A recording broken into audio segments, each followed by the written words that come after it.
colonisé, c'est la même chose. C'est les mêmes effets. C'est le même principe. Alliance imposée, alliance subie, alliance souhaitée, alliance acceptée, c'est pareil. Donc là, il y a déjà une opposition qui est une fausse opposition. L'anglais, par exemple, est une langue colonisée et colonisatrice. Elle est colonisée parce qu'elle a emprunté massivement au français, et colonisatrice parce qu'elle a emprunté au français, et en ayant emprunté au français, elle en récupère les éléments et les ressources. On voit bien que les deux choses sont liées. En tout cas, actuellement, la phase d'Ine, la phase bélier de Saturne, en signe cardinal, indique une crise de l'anglais.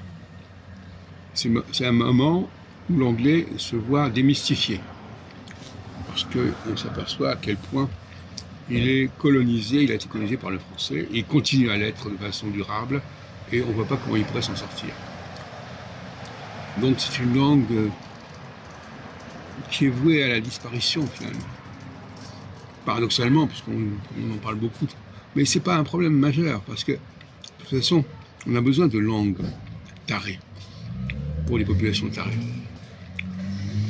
Pour les populations qui ne comprennent pas la puissance du vrai français, eh bien l'anglais est une sorte de substitut, d'ersatz, tout simplement.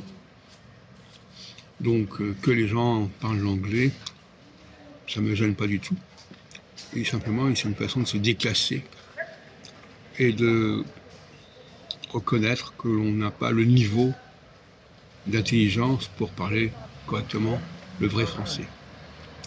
Parce qu'il y a des Français des dépravés, il y a des Français corrompus, et l'anglais fait partie de ce phénomène-là, ce qui fait que la francophonie, finalement, doit accueillir l'anglais sans aucun problème.